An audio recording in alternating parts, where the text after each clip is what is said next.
Didier Maisto, journaliste indépendant et membre du Parlement de l'Union populaire, pour continuer à parler de ce conflit en Ukraine. Didier Maisto, bonjour, merci d'être avec nous sur RT France. Alors, quel est votre sentiment 3 jours après le début des opérations militaires russes en Ukraine? Alors d'abord, si vous me le permettez, je voudrais apporter tout mon soutien à la rédaction d'RT, qui fait son travail, que j'ai vu sur le terrain depuis les Gilets jaunes et à l'occasion de toutes les manifestations, tandis que certains de vos collègues, je dirais, de vos confrères, étaient confortablement assis sur les plateaux de télévision. Je vous remercie pour ces mots. Alors, je ne sais pas si vous m'entendez bien, parce que j'ai un écho très désagréable. On vous entend très bien, Didier Maisto. Merci pour ces mots vis-à-vis de la rédaction d'RT France, qui subit pas mal d'attaques, effectivement, durant ces derniers jours. Je vous remercie de votre soutien. On va parler de ce conflit en Ukraine désormais. Quel est votre sentiment 3 jours après les opérations militaires en Ukraine? Écoutez, il y avait quand même un certain nombre de personnes qui avaient prévenu. Bon, cette histoire ne tombe pas du ciel. J'entends beaucoup de commentateurs aujourd'hui faire de la moraline et expliquer qu'il y a évidemment un agresseur et que ça est insupportable, etc. Évidemment, il y a un coup de force de la part de Poutine, ça a été dit. Qui peut être joyeux de ce qui se passe aujourd'hui à quelques kilomètres, à quelques encablures de la France? Si loin que ça, puisque c'est pas très loin de l'Europe, premièrement. Deuxièmement, face à cette situation, il ne s'agit pas de trouver les bons et les méchants. Le Donbass, c'est une histoire complexe. Je rappelle que cette région est en guerre depuis plus de 8 ans maintenant, et que c'est très difficile d'y voir clair. Beaucoup d'observateurs, et notamment le candidat que je soutiens, Jean-Luc Mélenchon, avaient alerté sur le fait que l'OTAN allait sans cesse élargir sa zone d'influence. Je ne vais pas revenir non plus sur les accords de Minsk, mais voilà, ils n'ont pas été tellement respectés. Et cette zone d'influence n'arrêtait pas de progresser. Et évidemment, on imaginait mal la Russie de Poutine rester inerte et ne pas réagir. Bon. Évidemment, si les États-Unis et les membres de l'OTAN poussent à l'adhésion de l'Ukraine, cela ne peut pas rester sans conséquence, puisqu'on voit bien qu'il n'y a plus de zone tampon avec des missiles de moyenne portée pointés à la fois vers la Russie et puis de l'autre côté vers l'Europe. Ça ne peut pas rester sans conséquence. Donc, il y a eu des mains tendues, je dirais, de la part du Kremlin durant toutes ces années, ce qui n'excuse rien pour autant, pour enfin avoir des discussions sur les zones d'influence et pour qu'il y ait finalement, bien sûr, une Ukraine indépendante, libre, souveraine, parce qu'on a entendu beaucoup de bêtises sur le sujet, mais qui soit démilitarisée et qui soit en quelque sorte une zone tampon entre la Russie et l'Europe. Didier Maisto, merci. C'est pour moi la seule solution possible et la seule solution raisonnable. Évidemment, il faut arriver très vite à un cessez-le-feu pour réfléchir à une redéfinition des frontières, ce que nous n'avons pas fait, il faut bien le reconnaître, depuis la chute et l'effondrement de l'Union soviétique. Merci Didier Maisto. Nous sommes également avec Michel Scarbonchi, qui est ancien député européen. Vous partagez cet avis, Michel Scarbonchi, oui, de Didier Maisto? Oui, il a fait une très bonne analyse. Les accords de Minsk, ça fait 8 ans qu'on aurait dû les faire appliquer. C'était la demande formelle de M. Poutine, et on ne l'a pas fait. Et personne n'a pu tordre le bras de M. Zelensky pour qu'il accepte in fine que ces républiques l'autonomie de ces républiques autoproclamées et qui aurait réglé le différend avec Moscou tout de suite. Pourquoi? Parce qu'il a eu peur de son opposition interne. Ouais. N'oublions pas que l'Ukraine, il y a une opposition nationaliste très très dure. N'oublions jamais ça. Michel Scarbonchi, on en parlait justement, cette crise migratoire peut prendre beaucoup plus d'ampleur. On l'a entendu avec ces chiffres. Oui, tout à fait. C'est assez effrayant. Oui, tout à fait. Et donc, il nous posait des problèmes incommensurables, quels que soient les moyens que nous mettons pour y faire face. Nous sommes déjà... que n'a-t-on dit que nous étions déjà submergés depuis 2 ans, en tant que ça, en France, comme dans d'autres pays européens. Nous sommes submergés. Mais là, on va avoir une vraie submersion. Didier Maisto, vous êtes également avec nous pour parler de ce conflit en Ukraine, journaliste indépendant et membre du Parlement de l'Union européenne. Quel regard vous portez sur la situation des réfugiés?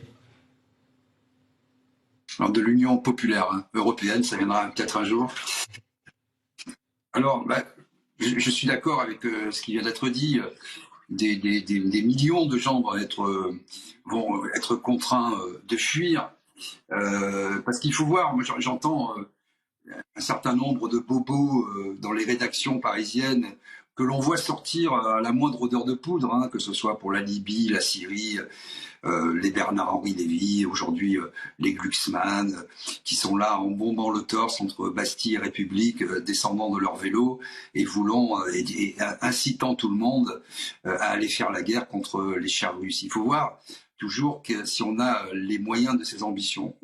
Aujourd'hui, ça a été dit avant moi, nous n'avons pas les moyens de nos ambitions. L'Europe est un géant économique, un nain politique. Quant aux populations civiles évoquées, il n'est pas sérieux de continuer à vouloir les armer, comme j'entends tous ces bellicistes, et notamment les gens d'Europe Écologie Les Verts ou Madame Hidalgo, qui ont malheureusement des propos tout à fait irresponsables. Parce que qu'est-ce qui va se passer? Évidemment, aujourd'hui, la Russie, qui a peut-être la 2e armée du monde, je ne sais pas, 900 000 hommes, 1 million d'hommes, qui a une technologie assez extraordinaire, avec des missiles hypersoniques, aussi bien à terre, sur terre, dans les airs, en termes de sous-marins. Enfin, il y a une puissance de feu considérable. Aujourd'hui, j'allais dire, ils y vont de manière graduée, les Russes. S'ils veulent raser Kiev, ils le font, et ça dure quelques minutes, vous voyez. Donc là, l'idée, si j'ai bien compris, en termes de stratégie, c'est de pousser un cessez-le-feu pour obliger tout le monde, et c'est ce que a déjà dit Poutine, et encore je suis ni pour ni contre, je suis pas là pour faire de la morale, mais pour essayer d'apporter un éclairage, c'est de pousser tout le monde, et notamment les gens de l'Alliance Atlantique Nord, à une discussion. Si on continue dans cette escalade, vous avez vu que les Pays-Bas notamment s'apprêtent à livrer des missiles, et puis la France va livrer du matériel défensif, et ainsi de suite. On va être dans une escalade.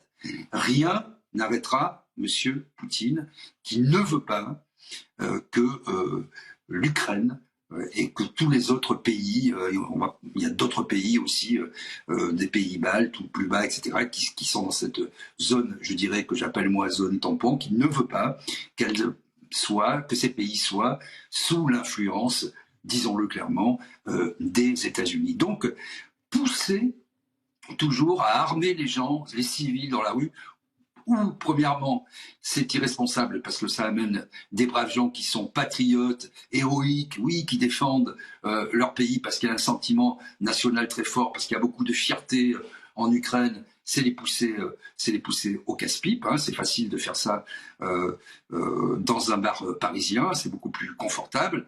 Ça, c'est le premier point. Le deuxième point, quand je parlais d'avoir les moyens de ses ambitions aujourd'hui, ça continuera parce que vous avez fait des sujets qui sont assez bien documentés sur le blé, sur le maïs. Songez que l'Ukraine plus la Russie, c'est 1/3 des exportations de blé dans le monde. J'entends aussi beaucoup le système. Alors, pour rester sur l'agriculture d'ailleurs, vous avez vu que la Chine a levé toutes les restrictions en matière d'exportation pour ce qui concerne la Russie. Donc là, il y a une autarcie totale. Elle pourra écouler ses stocks, elle pourra avoir de l'argent, faire tourner son économie. Deuxièmement, Poutine avait anticipé, parce qu'il y a des années qu'il s'y prépare, avec un stock d'or assez considérable et des devises assez considérables. Le système SWIFT, bon, très bien, premièrement, quand on y réfléchit, ça va pénaliser essentiellement en Allemagne et en France, notamment, les entreprises qui sont installées là-bas et qui ont, comme Total, pour ne citer qu'elle, et qui ont besoin de ce système.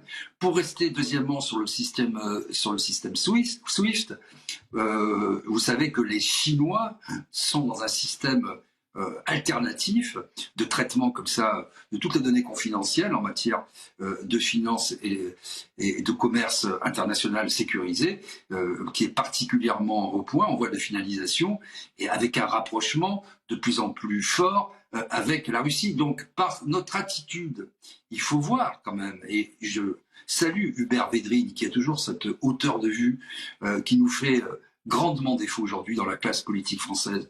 Il faut voir ce qu'il a dit, il faut bien écouter attentivement. On a poussé, on n'a rien fait de ce point de vue-là, on a bombé le torse, la Russie de Poutine, les hackers, c'est horrible, ils sont dans la désinformation, etc. On s'est payé de mots et on a poussé progressivement la Russie dans les bras de la Chine.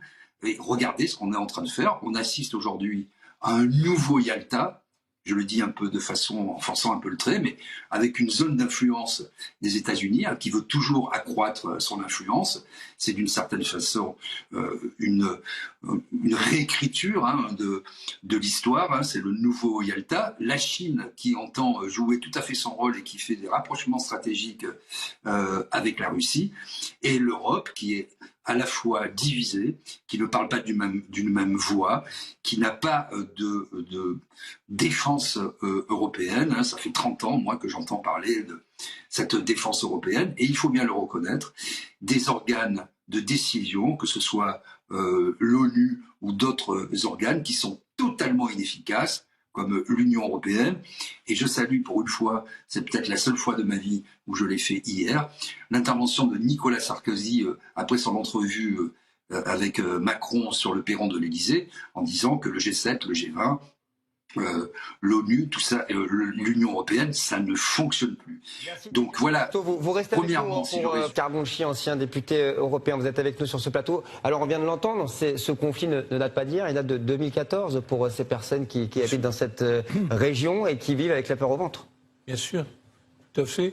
Et ils sont les premières victimes du conflit depuis longtemps et pour lesquelles M. Poutine est rentré en Ukraine pour régler définitivement ce problème.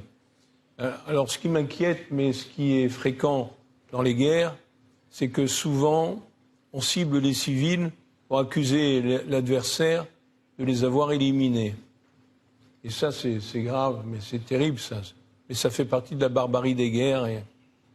Mais le journaliste de tout à l'heure avait raison d'insister sur les va-t-en-guerre que nous avons sur nos plateaux de télévision des chaînes d'information continue.